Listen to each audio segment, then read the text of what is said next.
अभी आप असली साई सच्चरित्र उनसे सुन रहे हैं जो बाबा के साथ थे। इसमें बहुत विवरण जैसे बता चुका हूँ, साई चरित्र में नहीं पाएंगे आप। नाना साहब रास ने, इसमें कुछ फोटो है। नाना साहब रास ने, ये बालाजी पिल्लाजी गुरु, मार्तंड मालसापति और अप्पा जी हाँ, अब पीछे पुत्रन जी हैं। मार्तंड मालसापति, बालाजी पिल्लाजी गुरु, नाना साहब रास ने। नाना साहब रास ने, पूछता हूँ,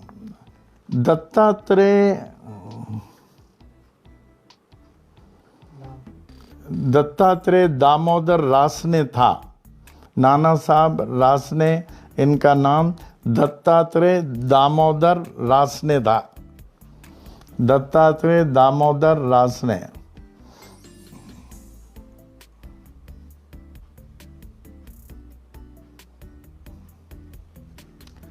दामोदर रासने के ज्येष्ठ पुत्र थे। अपने पिताजी के साथ इन्होंने बाबा का दर्शन लगभग 1900 ईस्वी में किया था, यानी समाधि का 18 साल पहले, जब वे 5 वर्ष के थे।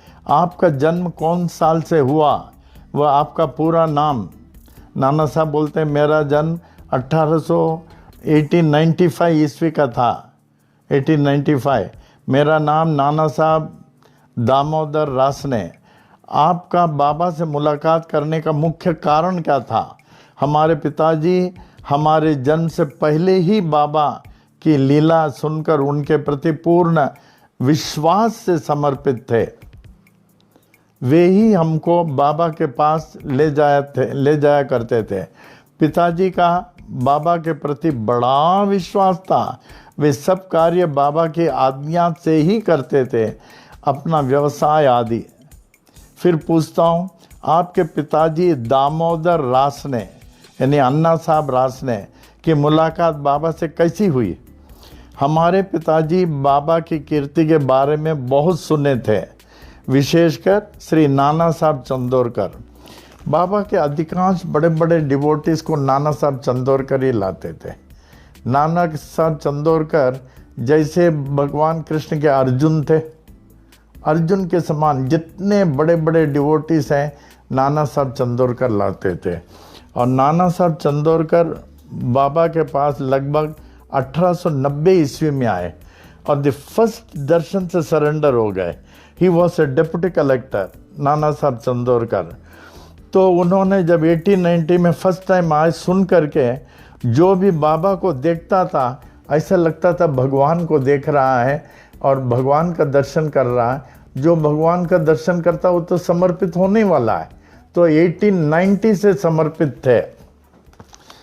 हमारे पिताजी हमारे जन्म से पहले ही बाबा की लीला सुनकर उनके प्रति पूर्ण विश्वास से समर्पित थे। वे ही हमको बाबा के पास लेके आए।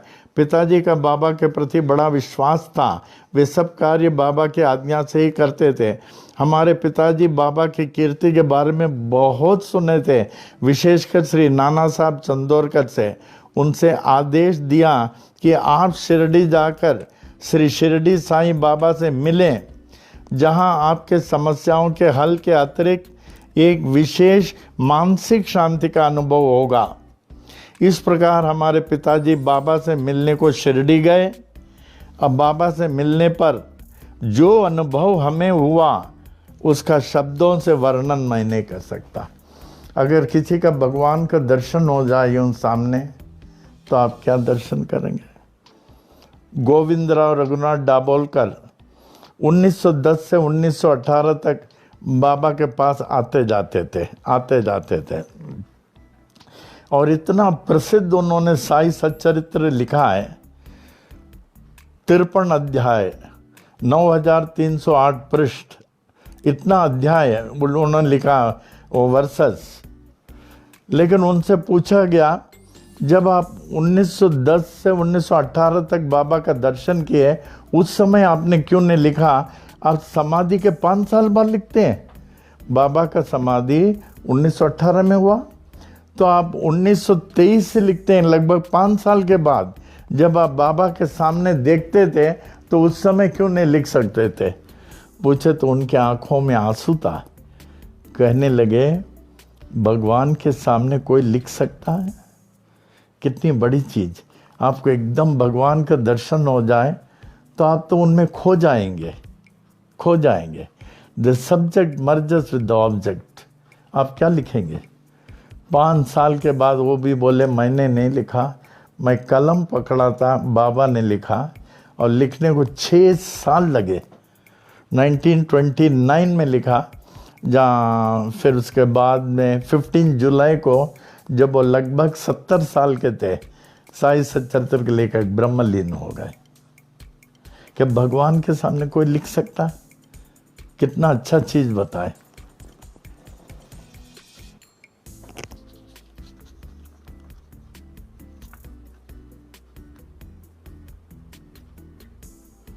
आपको बाबा से क्या लाभ हुआ? वो नाना साहब बताते हैं, हमें तो ऐसा लगा कि हम प्रत्यक्ष भगवान के दर्शन कर रहे हैं। ये सभी का अनुभव था। जो भी बाबा के दर्शन करते थे लगता था भगवान का दर्शन साक्षात कर रहे हैं। और कुछ भी मांगने के पहले ही मैं चुप हो जाता था।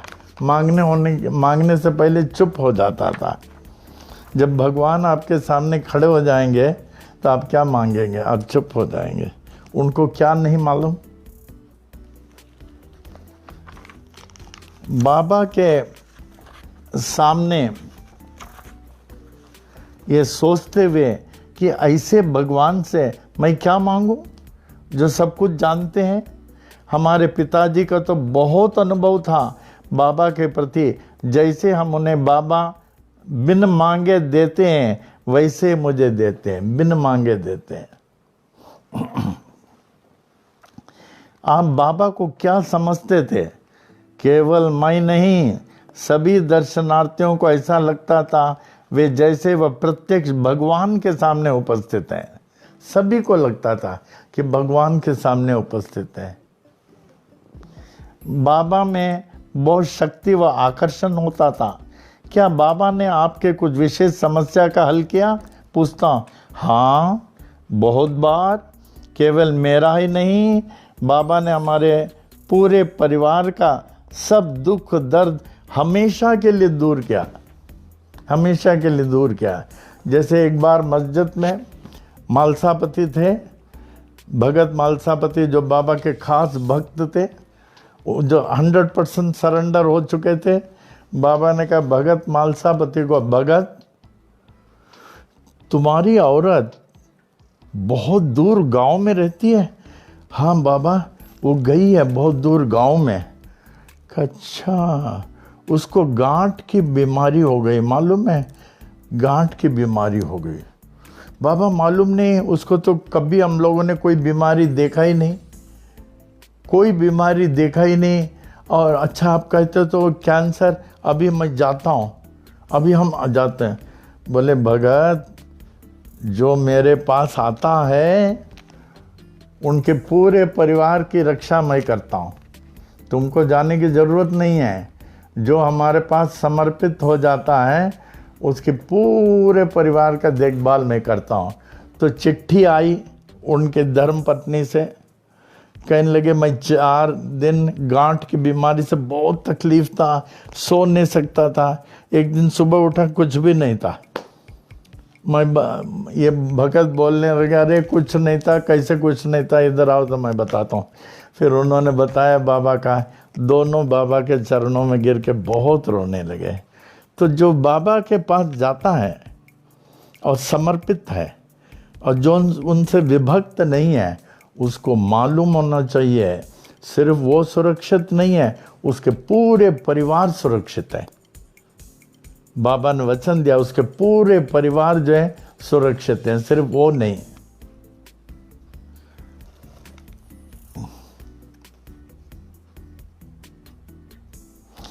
फिर पूछता हूँ, आप बाबा के बारे में और क्या बताना चाहते हैं? ये इतने सारे भक्त शिरडी यात्रा में बम्बई से आए हैं जो हमारे साथ थे। हम लोगों का 28 बस चलता था। कितना? 28। हर बस में एक मैनेजर, एक पुजारी और 2 फोटो होते थे। पूजा पाठ भजन के साथ चलता था। आज तक मेरा ख्याल है कोई भी संस्था शायद वर्ल्ड में नहीं होगा जिनका 28 बस एक साथ चलता हो, और हर बस पूजा पाठ भजन के साथ चलता था, हर बस।